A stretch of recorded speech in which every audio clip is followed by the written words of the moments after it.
Meus prezados alunos, como vocês estão?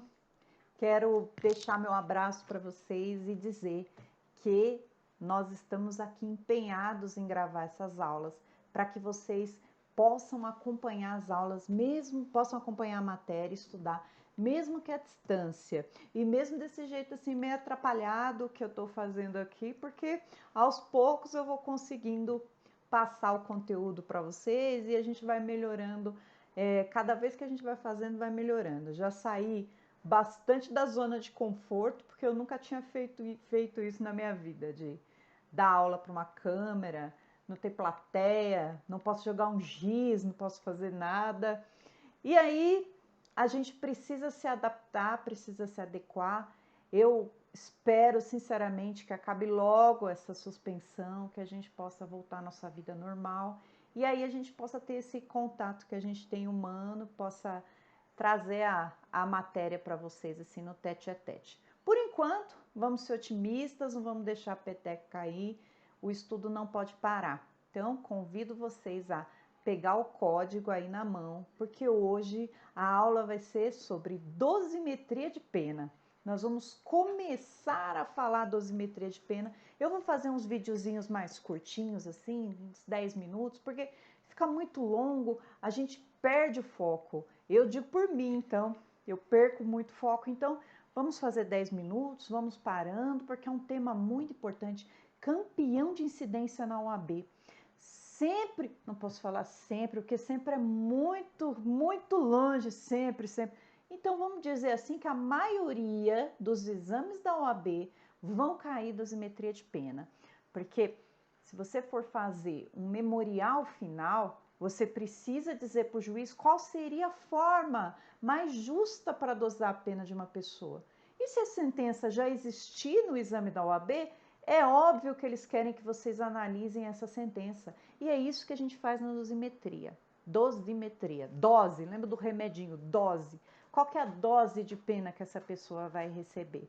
Então, precisamos saber. E para a vida prática, o que a gente usa? Muito!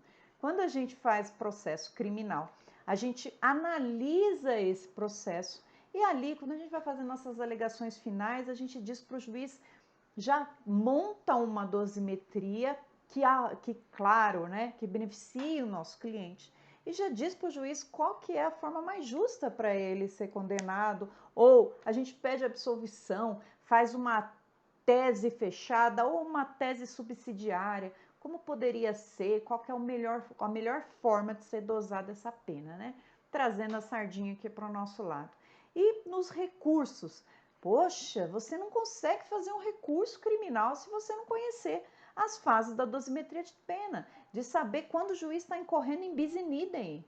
Bis in idem, dupla imputação pelo mesmo fato. Nós vamos falar disso aqui, vai ter um videozinho só de bis in idem. Então, é uma matéria, pessoal, é um tema super importante. Eu digo para vocês que é um dos temas mais legais, mais fascinantes do direito penal. Eu espero que vocês gostem de aprender esse tema, porque é um dos meus favoritos. Ele é cheio de detalhezinho assim, mas a gente começa a estudar, se apaixona por ele. Então, tecnicamente, dosimetria de pena, a gente vai buscar o fundamento lá na Constituição. Vou começar aqui então mostrando para vocês. Lá no artigo 5º, inciso 46, vai trazer bem assim para nós. Lembrando que aqui eu estou falando de direitos fundamentais, direitos e garantias fundamentais que estão no artigo 5º.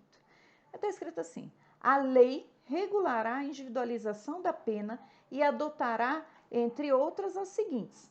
Aqui, o legislador constitucional está falando assim: a lei vai dizer qual que é a individualização da pena. E aí, em seguida, ele diz quais são as penas permitidas no Brasil. Aí ele começa a falar privação, restrição de liberdade, perda de bens e valores, multa, prestação social alternativa. Mas o que nos interessa aqui na dosimetria da pena é quando ele fala que a lei vai regulará a individualização da pena. Que lei? Que lei é essa que regula a individualização da pena? E aí, a gente precisa se socorrer ao Código Penal a partir do artigo 59. A partir do artigo 59, começa então a individualização da pena. Ela vai lá do artigo 59 até o artigo 76. Até o artigo 76.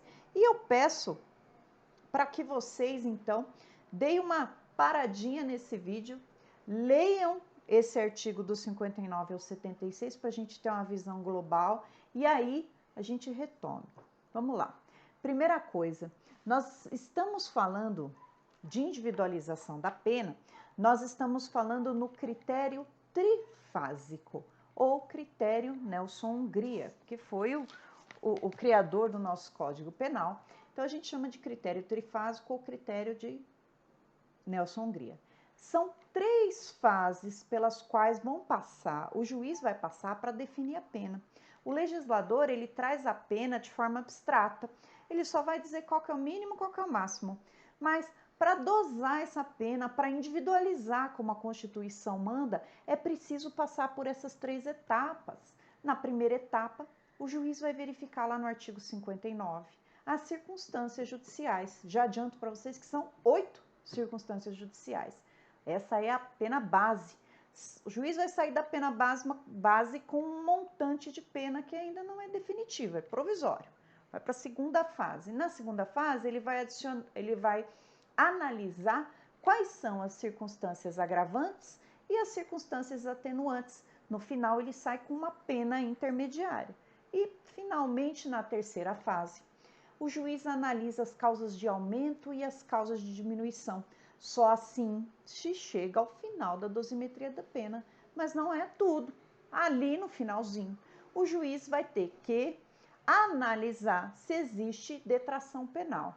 Quem é meu aluninho sabe que detração penal significa o desconto de pena cumprida de forma provisória. Se eu chego ali no final da dosimetria, o juiz chegou numa pena de 8 anos de reclusão e verifica que aquela pessoa cumpriu a pena em regime provisório 6 meses, então o juiz já precisa detrair. Detrair a gente entende por diminuir. Essa pessoa já cai de 8 anos para 7 anos e 6 meses. Em seguida, o juiz define qual vai ser o regime inicial de cumprimento de pena. Vamos relembrar lá da nossa aula de regime de pena? A gente tem 3 regimes: regime fechado, semiaberto e o regime aberto. Lá no Código Penal, no artigo 33, vai estar escrito lá quais são os regimes de pena, vale a leitura. O que é importante a gente lembrar agora? Que quando eu falo de reclusão, pena de reclusão estabelecida lá em abstrato no artigo da lei, 3 regimes de pena podem ser aplicados de forma inicial, os 3, quando a pena for de reclusão. Quando for de detenção, o inicial só pode ser o semiaberto ou o aberto, não pode o fechado. Só se a pessoa vier transgredir lá, ter uma falta grave, aí ela volta para o regime fechado. Mas inicialmente não pode, na detenção, iniciar em regime fechado. Combinados? Acabou por aqui? Não, não. Tem uma última partezinha ali que a OAB também pede, que foi o que caiu na última prova, lá no exame 30, que foi realizado em dezembro. No final, o juiz precisa verificar, e o examinador da OAB estava atento, se você sabia disso, se a sentença caberia uma substituição da pena privativa de liberdade para a restritiva de direitos. Aí você ia ter que estar atento para essa substituição que está lá no artigo 44 do Código Penal. Por enquanto, pessoal, a gente falou então de forma global o que é dosimetria de pena. Ela tem fundamento na Constituição, ela está lá dos artigos 59 ao 76 do Código Penal, e nós vamos passar juntos por cada uma das etapas, vamos ter que fazer umas continhas, e aqui, pessoal, aqui a gente desmistifica aquela história, né, que a gente escuta falar lá dos calouros, principalmente, eu vim fazer direito porque direito não tem conta. Aí agora eu vou ficar falando para vocês, aumenta um oitavo, diminui um sexto, 2/5, 3/5. Aí a gente vai ver que era mito, que tem continha assim para fazer e tem muita. E aí eu vou passar uns exercícios aí para vocês, meus juízes, fazerem dosimetria de pena. Mas aguardem então o próximo vídeo que nós vamos começar a falar sobre as circunstâncias judiciais. Aguardem aí que eu volto já. Até mais!